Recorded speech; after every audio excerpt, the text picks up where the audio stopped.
Dear students, nationalism in Europe जो अपना first chapter है, इसका लास्ट कंटेंट की बात हम लोग आज करते हैं। नेशनलिज्म एंड इम्पीरियलिज्म, राष्ट्रवाद और साम्राज्यवाद। By the last quarter of the 19th century, nationalism no longer retained its idealistic liberal democratic sentiment of the first half of the country, but became a narrow creed with limited ends। कह रहा है कि 19th century की last quarter तक nationalism का वह आइडियोलॉजिक that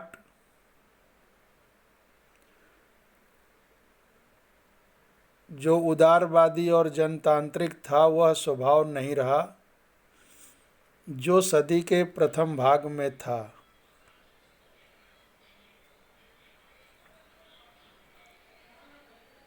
During this period, nationalist groups became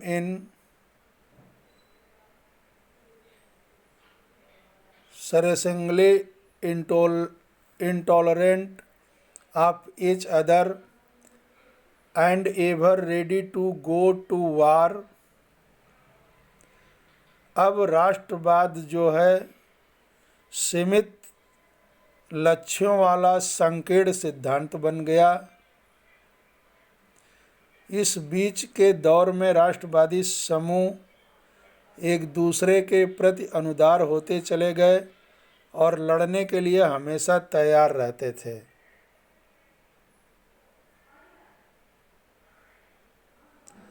The major European powers in turn manipulated the nationalist aspiration of the subject people in Europe to further their own imperialist aims। साथ ही प्रमुख यूरोपीय शक्तियों ने भी अपने साम्राज्यवादी उद्देश्यों की प्राप्ति के लिए अधीन लोगों की राष्ट्रवादी आकांक्षाओं का इस्तेमाल किया। The most serious source of nationalist tension in Europe after 1871 was the area called the Balkans। The Balkans was a region of geographical and ethnic variation comprising modern-day Romania, Bulgaria, Albania, Greece, Macedonia, Croatia, Bosnia-Herzegovina, Slovenia, Serbia, and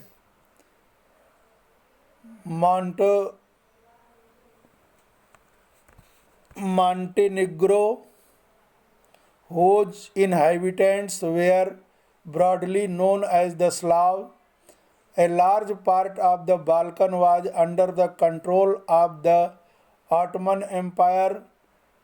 The spread of the ideas of romantic nationalism in the Balkan, together with the disintegration of the Ottoman Empire, made this region very explosive। All through the 19th century, the Ottoman Empire had sought to strengthen itself through modernization and internal reforms, but with very little success. One by one, its European subject nationalists broke away from its control and declared independence. The Balkan peoples based their claims for independence or political rights on nationality and used history to prove that they had once been independent but had subsequently been subjected by foreign powers. Hence, the rebellious nationalists in the Balkan throw off their struggle as attempts to win back their long lost independence. कह रहा है कि 1871 के बाद राष्ट्रवादी तनाव का क्षेत्र जो है बाल्कन हो गया था। बाल्कन कुछ देशों का एक समूह था। उन देशों के समूह को मिला करके पूरे रीजन को बाल्कन बोला जाता था। और उस बाल्कन रीजन में आज का मॉडर्न जो एरियाज है, मॉडर्न जो आज का के देश हैं, उस बाल्कन के रेंज में आते थे, बाल्कन के क्षेत्र में आते थे, जिसको मिलाकर बाल्कन कहते थे। जैसे रोमानिया, बुल्गारिया, अल्बेनिया, यूनान, Macedonia, Croatia, Bosnia Herzegovina, Slovenia, Serbia और मॉन्टेनिग्रो, इतने इलाके जो है बाल्कन क्षेत्र में उस समय 1871 के दौर में शामिल थे। और इन बाल्कन क्षेत्र में रहने वाले लोगों को स्लाव के नाम से जाना जाता था या बुलाया जाता था। बाल्कन क्षेत्र का एक बहुत बड़ा हिस्सा, ये जितने भी देश थे उस समय बाल्कन एरियाज में, उस बाल्कन एरिया का बहुत बड़ा एक भाग ऑटोमन साम्राज्य के विघटन से स्थिति काफ़ी विस्फोटक हो गई थी। 19वीं सदी में ऑटोमन साम्राज्य ने आधुनिकीकरण और आंतरिक सुधारों के जरिए मजबूत बनना चाहा, किंतु इसमें इसे बहुत कम सफलता मिली। इसके बाद एक उसके अधीन यूरोपीय राष्ट्रीयताएं उसके चंगुल से निकलकर स्वतंत्रता की घोषणा करने लगी। मानो जब ऑटोमन साम्राज्य टूटा, उस ऑटोमन साम्राज्य के टूटने से अनेक देश अपनी स्वतंत्रताओं की घोषणा करने लगे। बाल्कन लोगों ने आज़ादी या राजनैतिक अधिकारों के अपने दावों को राष्ट्रीयता का आधार दिया। माने बाल्कन क्षेत्र में जो ये देश, आज के जो देश उस समय सम्मिलित थे, ये अपना अलग अलग हो करके अपनी अपनी राष्ट्रीयता युक्त पहचान बनाने लगे। और उन्होंने इतिहास का इस्तेमाल यह साबित करने के लिए किया कि वे कभी स्वतंत्र थे, किंतु कुछ समय के लिए विदेशी शक्तियों ने उन्हें अधीन कर लिया था। अतः बाल्कन क्षेत्र के विद्रोही राष्ट्रीय समूहों ने अपने संघर्षों को लंबे समय से खोई आज़ादी को वापस पाने के प्रयासों के रूप में देखा।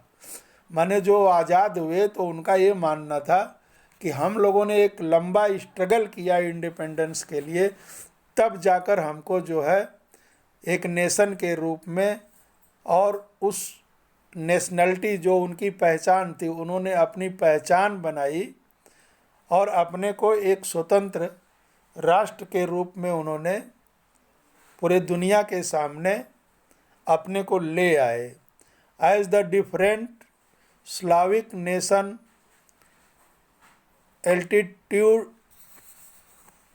allies struggled to define their identity and independence, the Balkan area became an area of intense conflict.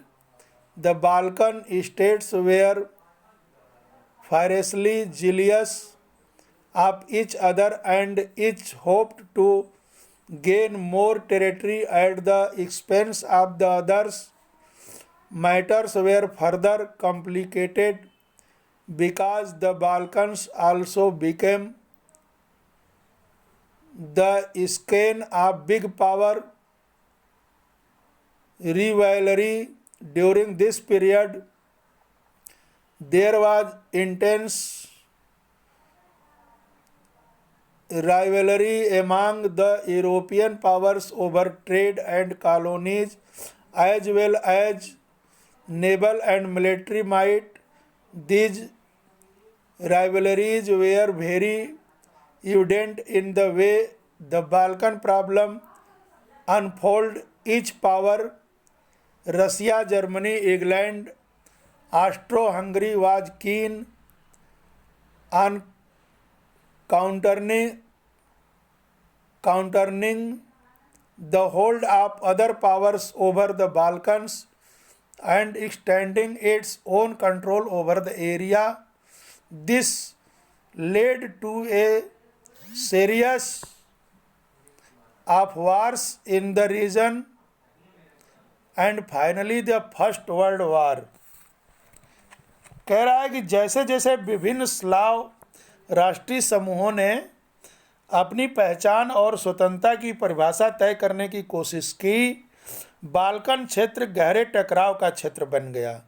माने इस बाल्कन एरिया में रहने वाले जो भी देश थे, आज के जो मॉडर्न देश थे, इन्होंने जब अपनी नेशनलिटी बनाई, अपने को इंडिपेंडेंस घोषित करना शुरू किया, उस समय पूरे बाल्कन रीजन में जो है कॉन्फ्लिक्ट उभर कर सामने आ गया और बाल्कन राज्य एक दूसरे से ईर्ष्या करने लगे। हर एक राज्य एक दूसरे राज्य का इलाका हथियाने में जुट गया। परिस्थितियां धीरे धीरे इतनी जटिल हो गई कि पूरा का पूरा बाल्कन क्षेत्र बड़ी शक्तियों के बीच में एक कंपटीशन होने लगा कि कौन कितना ज़्यादा क्षेत्र पर जो है कब्जा कर लेगा। उसी समय यूरोपीय जो शक्तियों के बीच व्यापार और उपनिवेश के साथ, माने जो रूस, जर्मनी, इंग्लैंड, ये सारे देश थे, ये भी अपनी कॉलोनियाँ इस्टेब्लिश करने के लिए, अपने क्षेत्रों के विस्तार के लिए और व्यापार के लिए नौसैनिक और सैन्य ताकतें बढ़ाना शुरू किया। इन सब में बाल्कन एरियाज में और यूरोपीय शक्तियों के बीच में एक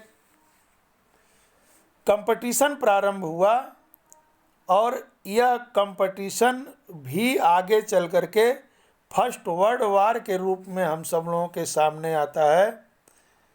ये समस्या, बाल्कन समस्या एक बड़ी समस्या उस समय हुई और सभी के कंपटीशन पूरा ओपन हो गया। रूस, जर्मनी, इंग्लैंड, ऑस्ट्रिया, हंगरी की हर ताकत बाल्कन पर अन्य शक्तियों की पकड़ को कमज़ोर करके क्षेत्र में अपने प्रभाव को बढ़ाना चाहती थी।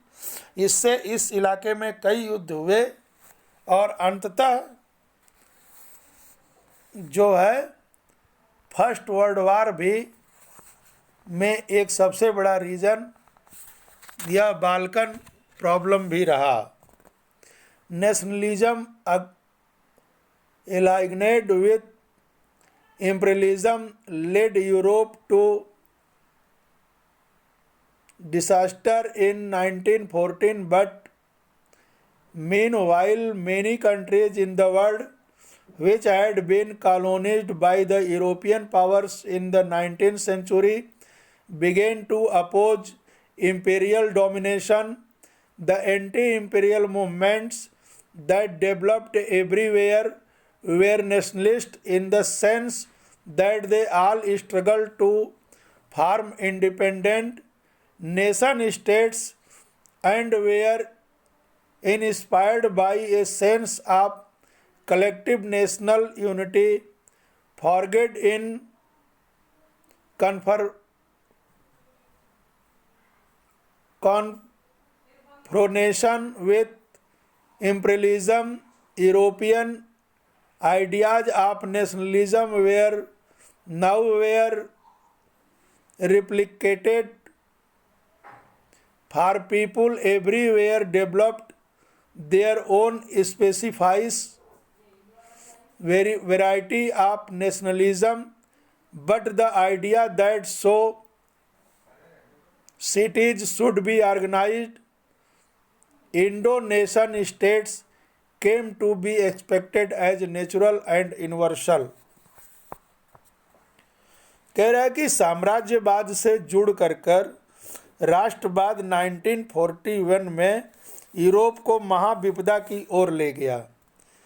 मैंने जो राष्ट्रवाद अपने को साम्राज्यवाद से जोड़ दिया। साम्राज्यवाद का मतलब अपने राष्ट्र के सीमाओं का अधिक से अधिक विस्तार, और अधिक से अधिक विस्तार करने के क्रम में एक दूसरे के सीमाओं का अतिक्रमण करना ही साम्राज्यवाद था, जो 1914 में यह जो एक महाविनाश की तरफ पूरे दुनिया को लेकर गया।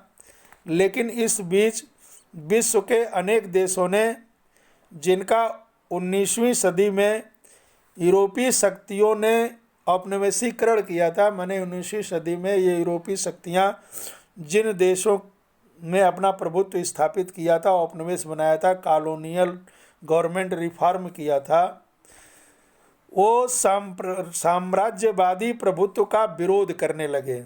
जैसे इंडिया में भी उस समय अंग्रेज़ों का, ब्रिटिशर्स का विरोध हो रहा था, तो उसी बात को बता रहा है कि ये यूरोपियन शक्तियाँ जहाँ जहाँ भी कॉलोनियल गवर्नमेंट रिफॉर्म किया था, उन सभी देशों में जो है एक विरोध की भी लहर उसी समय शुरू हुई। हर तरह जो साम्राज्य विरोधी आंदोलन विकसित हुए, इस अर्थ में राष्ट्रवादी थे कि वे सभी स्वतंत्र राष्ट्र राज्य का निर्माण करने के लिए संघर्ष कर रहे थे।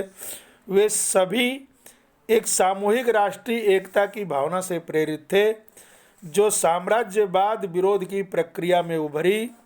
राष्ट्रवाद के यूरोपीय विचार कहीं और नहीं दोहराए गए, क्योंकि हर जगह लोगों ने अपनी तरह का विशिष्ट राष्ट्रवाद विकसित किया, मगर यह विचार कि समाजों को राष्ट्र राज्यों में गठित किया जाना चाहिए अब स्वाभाविक और सार्वभौमिक मान लिया गया। मैंने सभी देश नेशनल स्टेट होने चाहिए, इस बात को, इस थाट को सभी लोगों ने धीरे धीरे मानना शुरू किया, क्योंकि जब कॉलोनियल गवर्नमेंट के खिलाफ सभी देशों में जहाँ भी कॉलोनियल गवर्नमेंट रिफॉर्म हुई थी यूरोपीय देशों की, उस जगह पर जब उनसे मुक्ति का संघर्ष, स्ट्रगल प्रारंभ हुआ, तो सभी लोगों ने धीरे धीरे इस बात को स्वीकार करना शुरू किया कि नेशनल स्टेट का कॉन्सेप्ट सभी के लिए होना चाहिए। इस तरह से आपका ये चैप्टर कंप्लीट हुआ। क्वेश्चन आंसर भी मैं साथ में आपको सेंड कर दूंगा। Thank you.